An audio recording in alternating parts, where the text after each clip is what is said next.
ചുമ്മാതെ പറയും പെട്ടെന്ന് മരിച്ചുപോയെന്ന്. ആര് പറഞ്ഞു പെട്ടെന്ന് മരിച്ചുപോയെന്ന്? അങ്ങനൊന്നുമില്ല. മരണത്തിന് അടയാളം ഉണ്ടടാ ചങ്ങായി, പഠിക്ക്. ഒന്നല്ല 3 എണ്ണം ഉണ്ടല്ലോ. മരണത്തിന് ഈ അടുത്ത് ഞാനൊരു വീട്ടിൽ പോയപ്പോൾ പറഞ്ഞു, ഉസ്താദേ ഈ വീട്ടിലെ ചെറുപ്പക്കാരൻ പെട്ടെന്ന് മരിച്ചുപോയി. ഞാൻ ചോദിച്ചു എത്ര വയസ്സുണ്ടെന്ന്? 55 വയസ്സ് ചെറുപ്പക്കാരന്. അപ്പൊ ചെറുപ്പക്കാരൻ എത്ര വയസ്സാപ്പാ? എടാ 55 വയസ്സുള്ളവൻ ചെറുപ്പക്കാരനാണെങ്കിൽ ഈ 35 വയസ്സുകാരൻ എന്ത് പറയും? കുട്ടി എന്ന് പറയുമോ? 40 വയസ്സ് കഴിഞ്ഞവരൊക്കെ ഒന്ന് കൈപൊക്കിക്കേ. പെണ്ണ് കെട്ടിക്കാനൊന്നുമല്ല, പൊക്കിക്കേ. തീരുമാനമായി. സുബ്ഹാനല്ലാഹ്. നിങ്ങളുടെ കാര്യം പോയിട്ടാ, നിങ്ങളുടെ കാര്യം പോയി. നിങ്ങൾ സൂക്ഷിക്കണം. 40 കഴിഞ്ഞവർ സൂക്ഷിക്കണം. 39കാരനെ പോലെയല്ല നീ. 40 വയസ്സ് കഴിഞ്ഞാൽ തെറ്റിന് ഇരട്ടിയാടി. നിങ്ങൾ ഓർത്തു വെച്ചോ, 40 വയസ്സ് കഴിഞ്ഞാൽ അവൻ ചെയ്യുന്ന ശിക്ഷയ്ക്ക് ഇരട്ടി, അവൻ ചെയ്യുന്ന തെറ്റിന് ഇരട്ടി ശിക്ഷയുണ്ടെന്ന് നബി മുഹമ്മദ് മുസ്തഫ. സുലൈമാൻ നബി ഓതിയ ഒരു ആയത്തുണ്ട്, ഇത് ഓതിയിട്ട് നടക്കണമെന്ന് നിങ്ങളൊക്കെ. എടാ 39 വയസ്സുകാരൻ ചെയ്താൽ പറയും ഓന് പക്വത എത്തിയില്ലെന്ന്. 40 കഴിഞ്ഞാ പിന്നെ നന്നായില്ലെങ്കിൽ പോയി. അള്ളാഹു കാത്തിരക്ഷിക്കുമാറാകട്ടെ, അള്ളാഹു കാത്തിരക്ഷിക്കുമാറാകട്ടെ. മോനെ കരയണമടാ ചെറുപ്പക്കാരാ, പെങ്ങളെ കരയണം മോളെ, പെങ്ങളെ കരയണം മോളെ. നിന്റെ കരച്ചല് കണ്ടിട്ട് അള്ളാന് പോലും വേദനിക്കണം, അള്ളാന് പോലും സങ്കടം തോന്നണം. എങ്ങനെ വേണം കരയാറ്? പാപങ്ങൾ ഓരോ നെണ്ണി നീ കരയേണ്ടതാ. വിജനസ്ഥലം മതി ഏറ്റവും പറ്റുന്നതാ. നീ ചെയ്ത തെറ്റിൻ്റെ ആഴമോർത്തിട്ടുണ്ടടാ നടി. നിറയട്ട മണ്ണാൽ നിന്റെ മുഴുവൻ തലമുടി. ഇത് കണ്ടു നിന്നോ ഡലിവ് റബ്ബിന് തോന്നണോ? പടിവാതിലൊഴിയാ ദെവിടെയും നീ കരയണേ. അതുകൊണ്ട് സദസ്സിലിരിക്കുന്ന ഉപ്പമാരോട് ഉമ്മമാരോട് എന്റെ ചെറുപ്പക്കാരോട് പറയുന്നു, കരയടാ മോനെ. ആരും കാണാതെ ജീവിതത്തിൽ ചെയ്തു കൂട്ടിയ ഒരുപാട് പാപമുണ്ടല്ലോ. ഈ പാപം അല്ലാഹുവിന്റെ മുന്നിലൊന്ന് ഏറ്റു പറയണ്ടേ. എന്തിനാടാ ചുമക്കുന്നത്? എന്തിനാടാ ചുമക്കുന്നത്? എന്തിനാടാ പേടിക്കുന്നത്? നിന്റെ അല്ലാഹ് ആരെന്നറിയോ? പല ചെറുപ്പക്കാരും ചോദിക്കും, ഉസ്താദേ അല്ലാഹ് എനിക്ക് പുറത്തു തരുവോ?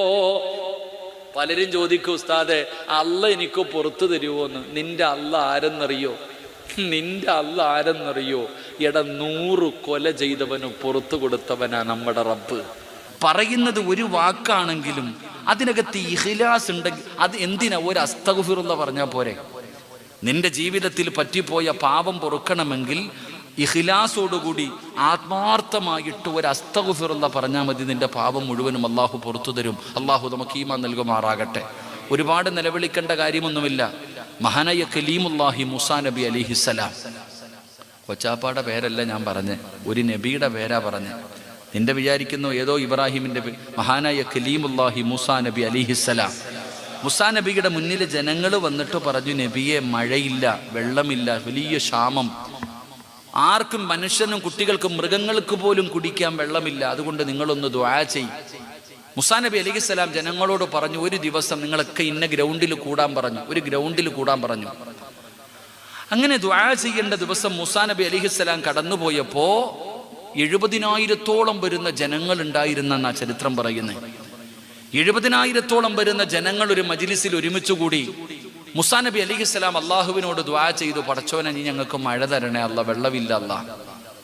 മൂസാ നബി ദുആ ചെയ്തപ്പോ അള്ളാഹുവിന്റെ ഭാഗത്ത് നിന്ന് വിളിച്ചു പറഞ്ഞു, മൂസാ ദുആ സ്വീകരിക്കൂല, നീ ദുആ ചെയ്താ സ്വീകരിക്കൂല.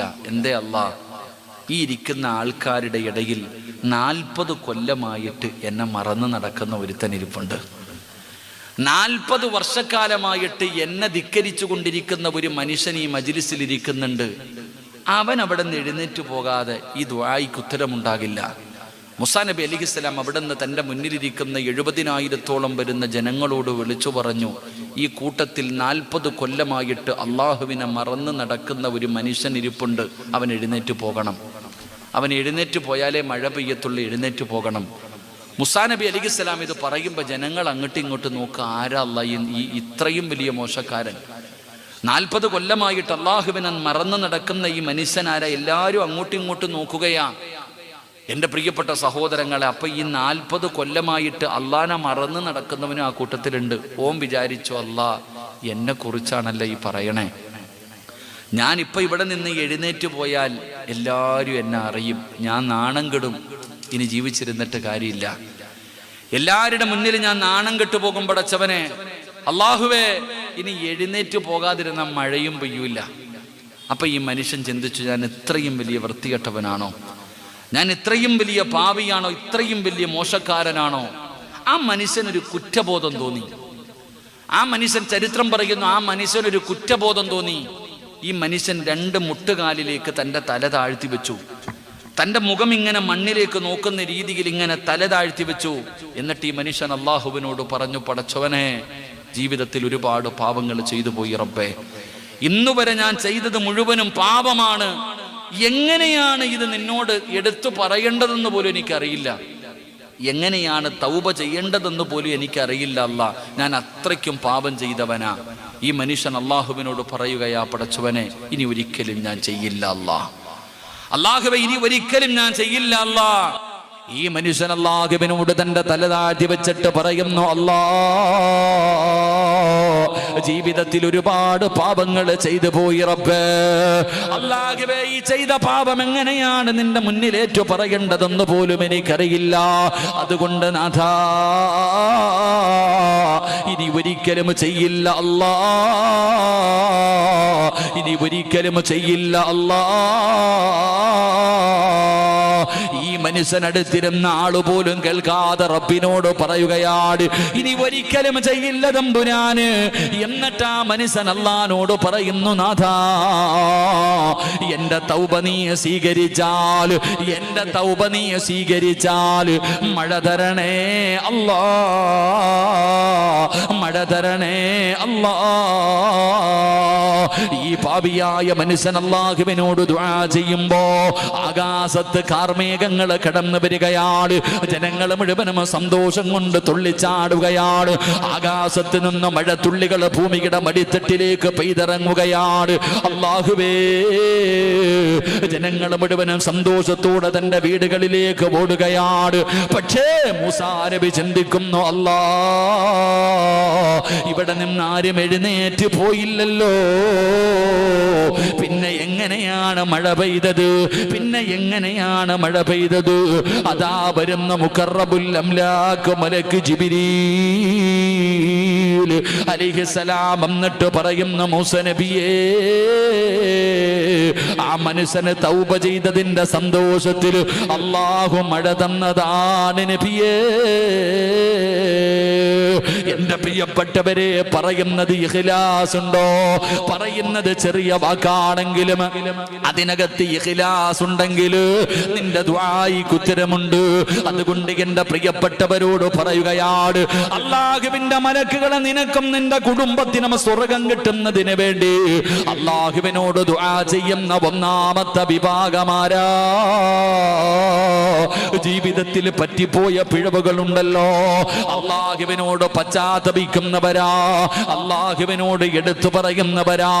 അതുകൊണ്ട് എന്റെ പ്രിയപ്പെട്ടവരോട് പറയുകയാണ്, ജീവിതത്തിൽ പറ്റിപ്പോയ പാപങ്ങളെ പടച്ച റബ്ബിന്റെ മുന്നിൽ പറയാ നാണം വേണ്ട, മടി വേണ്ട, ലജ്ജ വേണ്ട. എന്റെ പ്രിയപ്പെട്ടവരെ, അല്ലാഹുവിന്റെ മുന്നിൽ പറയണം, പാപങ്ങൾ ഓരോ നെണ്ണി നീ കരയേണ്ടതാ,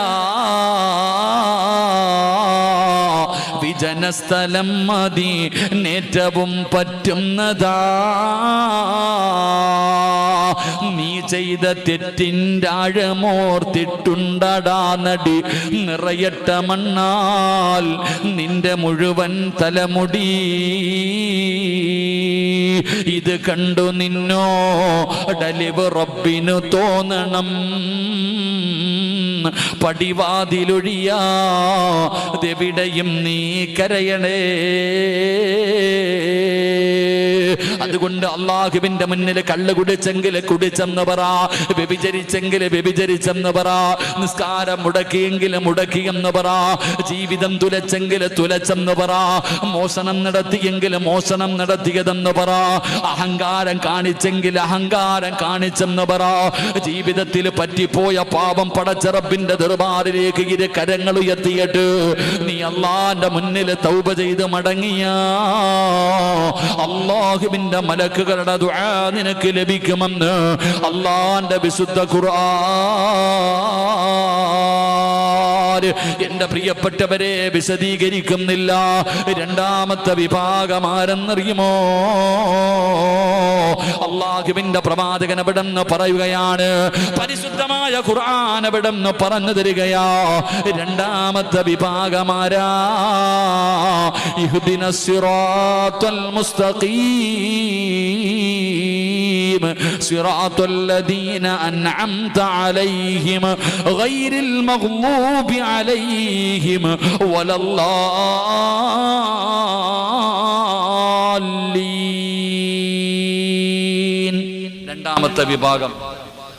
രണ്ടാമത്തെ വിഭാഗം എൻ്റെ പ്രിയപ്പെട്ട സഹോദരങ്ങളെ, ഒന്നാമത്തെ വിഭാഗം ജീവിതത്തിൽ പറ്റിയ പാപം അള്ളാഹുടെ മുന്നിൽ പറഞ്ഞ് തൗബ ചെയ്ത നീ രക്ഷപ്പെടും. നിനക്ക് വേണ്ടി മലക്കുകൾ ദുആ ചെയ്യും. അള്ളാഹു ഭാഗ്യം നൽകുമാറാകട്ടെ.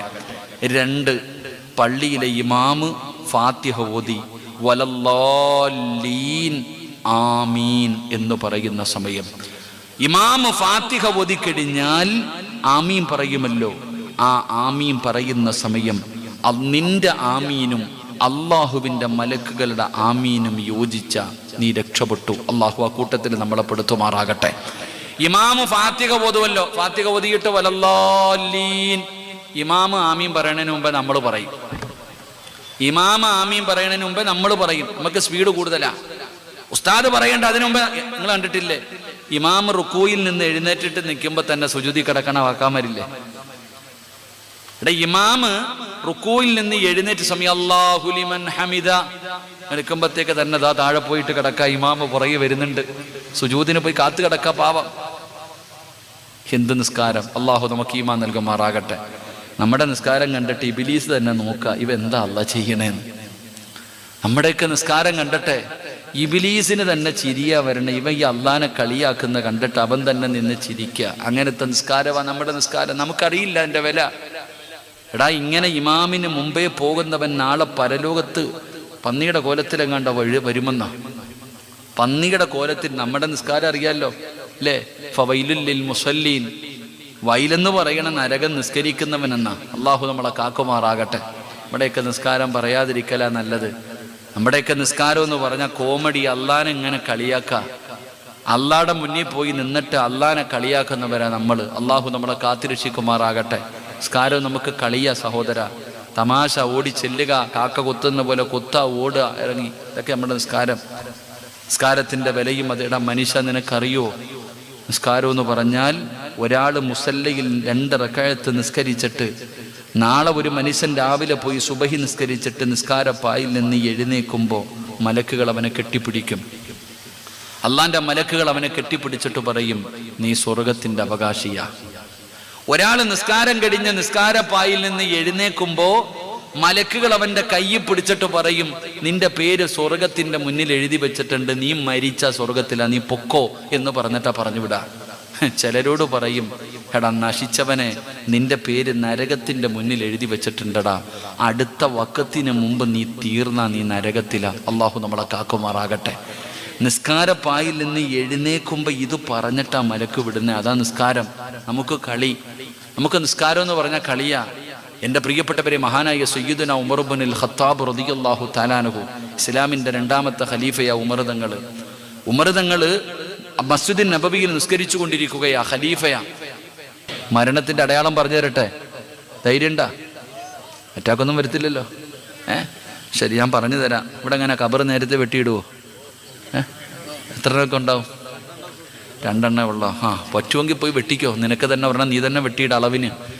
നാളെ തന്നെ പോയി കഫൻ തുണിയൊക്കെ വാങ്ങണം കേട്ടാ.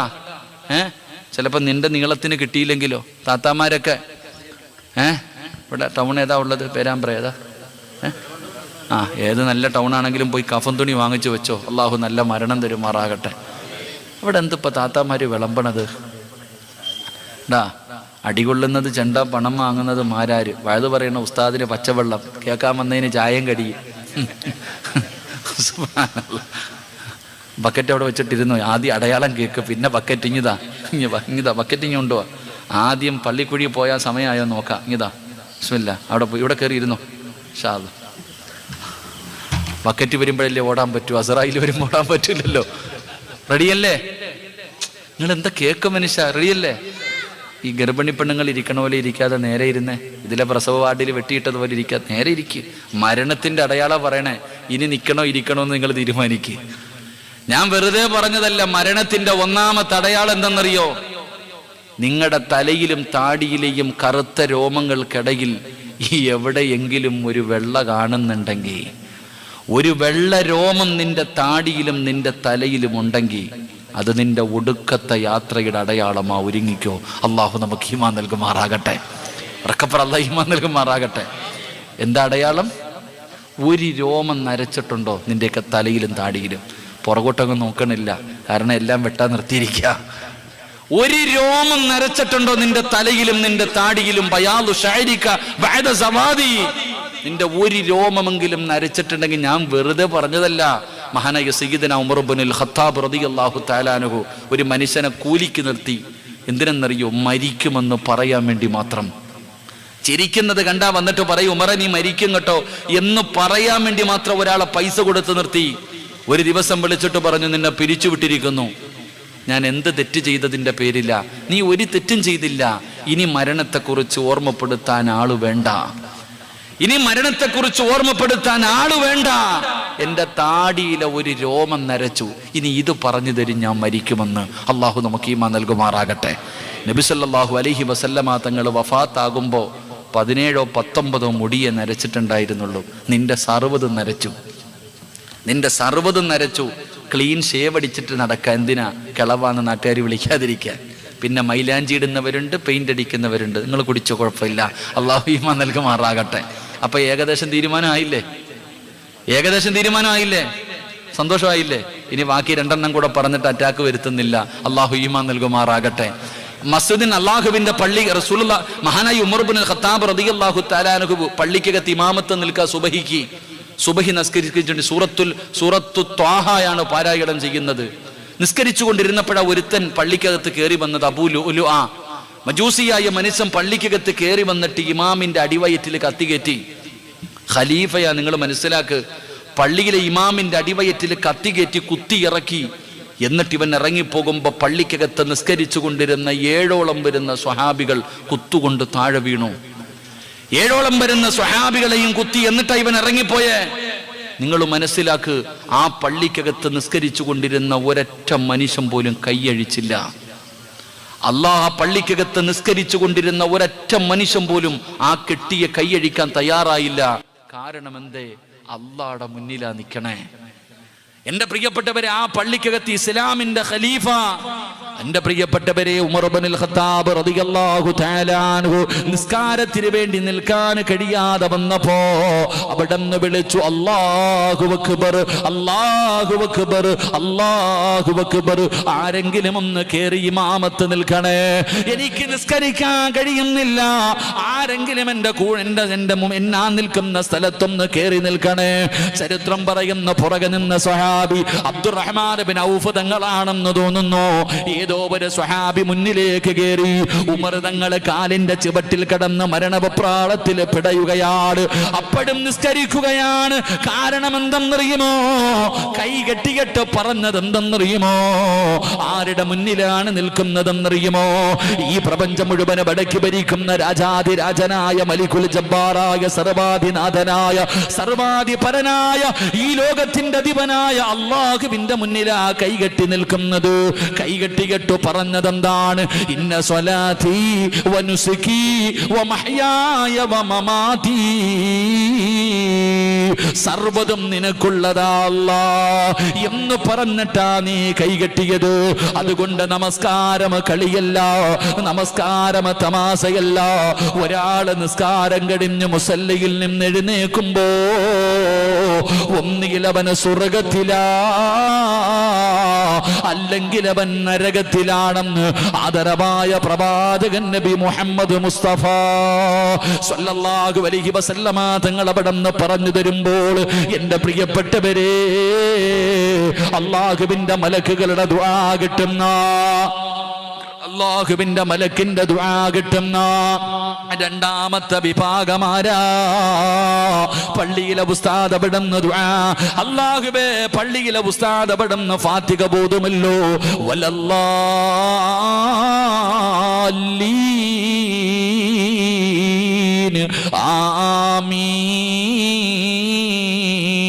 ആമീൻ.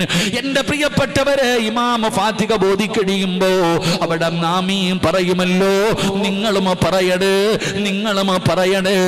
അല്ലാഹുവിന്റെ മലക്കുകളും ആമീൻ പറയുന്നുണ്ട്. ആ മലക്കുകളുടെ ആമീനുമായിട്ട് നിന്റെ ആമീൻ യോജിച്ചാൽ നീ രക്ഷപ്പെട്ടു വാപ്പാ, നീ രക്ഷപ്പെട്ട് ചെറുപ്പക്കാരാ. അതുകൊണ്ട് അല്ലാഹുവിന്റെ ഖുർആൻ വിടന്ന് പറയുകയാണ്, ഇഹ്ദിനസ് സിറാത്തൽ മുസ്തഖീം സിറാത്തൽ ലദീന അൻഅംത അലൈഹിം ഗൈറിൽ മഗ്ലൂബി അലൈഹിം വലല്ലാലീൻ.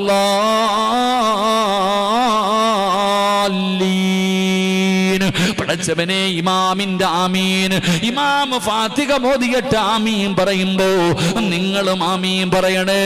ആമീൻ പറയുന്നവന് വേണ്ടി മലക്കുകൾ ദുആ ചെയ്യുമെന്ന് ആദരവായ പ്രവാചകൻ നബി മുഹമ്മദ് മുസ്തഫ സ്വല്ലല്ലാഹു അലൈഹി വസല്ലമ തങ്ങൾ അവിടെന്ന് പറയുമ്പോ, എന്റെ പ്രിയപ്പെട്ട മുസ്ലിമേ,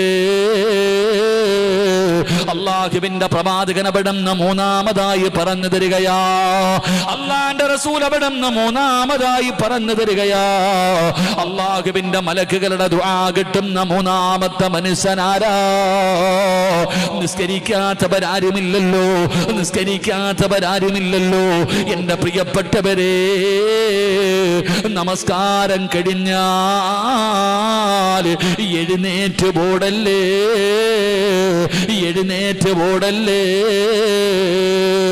അല്ലാഹുവിന്റെ പ്രവാചകൻ അവിടെന്ന് പറയുകയാ, അല്ലാഹുവിന്റെ റസൂൽ അവിടെന്ന് പറയുകയാണ്, നമസ്കാരം കഴിഞ്ഞാ നിങ്ങൾ എഴുന്നേറ്റ് ഓടരുത്, മുസല്ലയിലിരിക്കണേ. ഒരു 5 മിനിറ്റെങ്കിലും നിങ്ങൾക്കും ഇരുന്നുകൂടെ? ആ നിസ്കാര പായിൽ നമസ്കരിച്ച സ്ഥലത്ത് ഒരു 5 മിനിറ്റ് നിങ്ങൾക്കും ഇരുന്നുകൂടെ? നിങ്ങൾക്കും ദിക്ർ പറഞ്ഞുകൂടെ? സുബ്ഹാനല്ലാഹ് പറഞ്ഞുകൂടെ? അൽഹംദുലില്ലാഹ് പറഞ്ഞുകൂടെ? അല്ലാഹു അക്ബർ പറഞ്ഞുകൂടെ? ലാ ഇലാഹ ഇല്ലല്ലാഹ് പറഞ്ഞുകൂടെ? അത് കഴിഞ്ഞ് പള്ളിയിലെ ഉസ്താദ് ദുആ ചെയ്യുമല്ലോ. ആ ദുആ ചെയ്ത് സലാം പറഞ്ഞു എല്ലാവരും അവിടെ നിന്ന് ദുആ ചെയ്തു, സലാത്ത് പറഞ്ഞു. എന്റെ പ്രിയപ്പെട്ടവരെ, എഴുന്നേറ്റ് ഓടല്ലേ. ഏതെങ്കിലും ഒരു മനുഷ്യൻ നമസ്കാരപ്പായില് നിസ്കാരം കഴിഞ്ഞിരുന്നാൽ അവന് വേണ്ടി അല്ലാഹുവിന്റെ മലക്കുകള് അവനവിടെ നിന്ന് എഴുന്നേറ്റ് പോകുന്നത് വരെ, ആ മുസല്ലയിൽ നിന്ന് എഴുന്നേക്കുന്നത് വരെ അല്ലാഹുവിന്റെ മലക്കുകൾ അവന് വേണ്ടി അല്ലാഹുമ്മ ഗഫിർ ലഹു, അല്ലാഹുമ്മ ഇർഹംഹു, ഇവന് പുറത്തു കൊടുക്കണേ അല്ലാ, ഈ പെണ്ണിനോട് കരുണ കാണിക്കണേ അല്ലാ എന്നും മലക്കുകൾ ദുആ ചെയ്യുമെന്ന് ആദരവായ പ്രവാചകൻ നബി മുഹമ്മദ് മുസ്തഫ. വ്യഭിചരിച്ചിട്ടുണ്ടോ? പേടിക്കണ്ട. പലിശ തിന്നിട്ടുണ്ടോ? പേടിക്കണ്ട. നിങ്ങൾ എത്ര വലിയ അപരാധം ചെയ്തവരാണെങ്കിലും നിങ്ങൾ ഭയപ്പെടണ്ട. നിങ്ങളുടെ അല്ലാഹ് ആരെന്നറിയുമോ? ഖുൽ യാ ഇബാദിയല്ലദീന അസ്റഫൂ അലാ അൻഫുസിഹിം ലാ തഖ്നതൂ മിർ റഹ്മത്തില്ലാഹ്. അല്ലാഹ് പറഞ്ഞത് നബിയേ, പറഞ്ഞുകൊടുത്ത കൊടുക്ക് നബിയേ, പറഞ്ഞു കൊടുക്ക് നബിയേ. ജീവിതത്തിൽ പാപം ചെയ്തവരോട് എന്നോട് പറയാൻ, എത്ര വലിയ പാപം ചെയ്താലും അല്ലാഹു പുറത്തു തരുമെന്ന് പരിശുദ്ധമായ ഖുർആൻ പറയുമ്പോ ഇനി നിങ്ങൾക്കൊരു ചരിത്രം പറഞ്ഞു തരട്ടെ. ചിലപ്പോ നിങ്ങൾ വിചാരിക്കും നിങ്ങൾ ചെയ്ത ഏറ്റവും വലിയ പാപമാണ്, ഒരിക്കലും അല്ലാഹു എനിക്ക് പുറത്തു തരില്ല എന്ന് നിങ്ങൾ കരുതരുത്. നിങ്ങളുടെ അല്ലാഹ് ആരെന്നറിയുമോ? മഹാനായ ഇമാം ശാഫി റളിയല്ലാഹു തആല അൻഹു ഒരു ചരിത്രം പറയുകയാ. ഇമാം ശാഫി റളിയല്ലാഹു തആല അൻഹു ഒരു ചരിത്രം പറയുന്നുണ്ട്.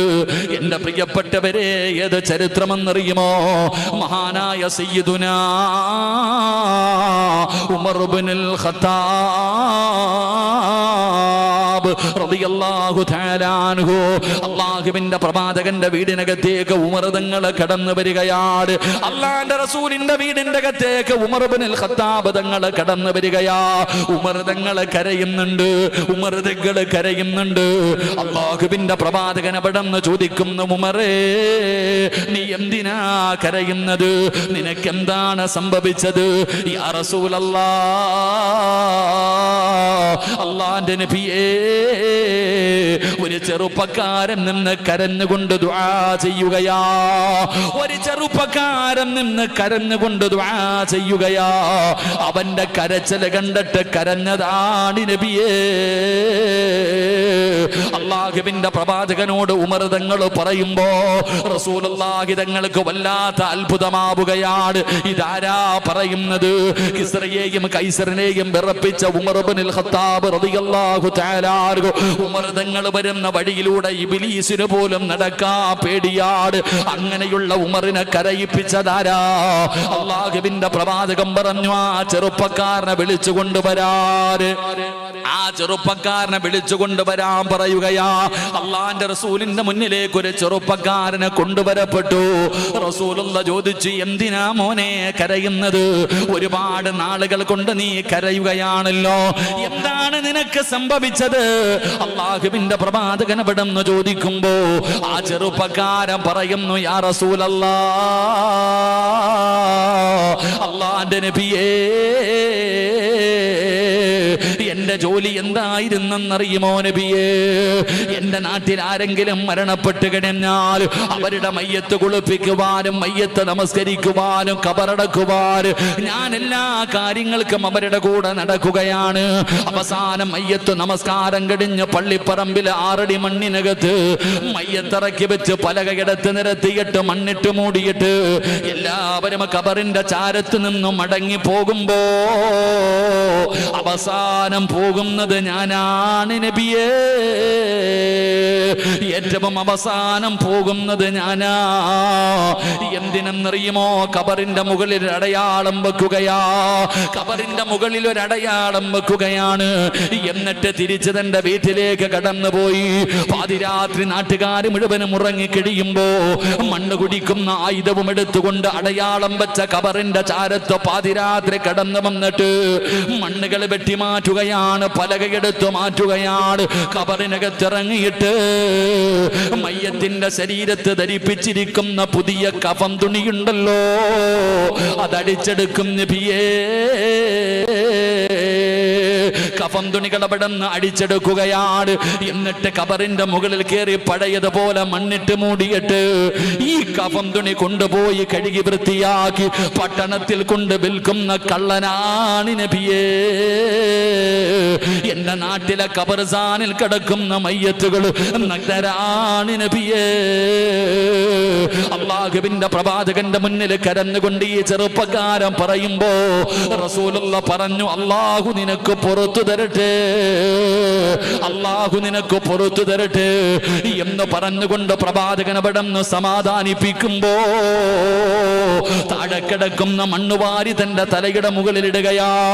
താഴെ കിടക്കുന്ന മണ്ണുവാരിയിട്ട് തന്റെ തലയുടെ മുകളിലിടുകയാണ്. എന്നിട്ട് കരയുകയാ. അള്ളാന്റെ റസൂല് ചോദിച്ചു, ഇനി എന്തിനാ നീ കരയുന്നത്? യാ റസൂലല്ലാഹ്, അള്ളാന്റെ നബിയേ, എന്നെക്കാളും ഒരു പാപി ഈ ദുനിയാവിലില്ല നബിയേ. എന്നെക്കാളും പാപം ചെയ്ത ഒരാളും ഈ ദുനിയാവിലില്ല നബിയേ. അല്ലാഹു ആർക്ക് പുറത്തു കൊടുത്താലും എനിക്ക് പുറത്തു തരൂല. കാരണം ഞാൻ അത്രയും വലിയ പാപിയാണ്.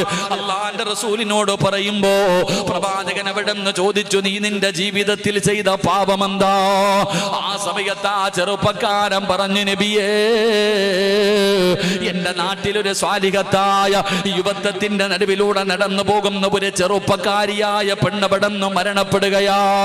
അവരുടെ മയ്യത്തം കുളിപ്പിച്ചു, കഫം പൊതിഞ്ഞു, പള്ളിയിൽ കൊണ്ടുപോയി നിസ്കരിച്ച് കബറടക്കി.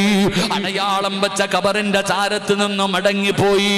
പാതിരാത്രി എല്ലാവരും ഉറങ്ങിക്കഴിയുമ്പോ സാധാരണ പോകുന്നത് പോലെ പള്ളിപ്പറമ്പിൽ കടന്നു ചെന്നിട്ട് ആ പെണ്ണിന്റെ കബറിന്റെ മുകളിൽ നിന്ന് മണ്ണ് വെട്ടി മാറ്റി അതിനകത്തിറങ്ങിയിട്ട് ആ പെണ്ണിന്റെ ശരീരത്തെ ധരിപ്പിച്ചിരിക്കുന്ന കഫൻ തുണിയുണ്ടല്ലോ അവിടെ നടിച്ചെടുക്കുകയാ.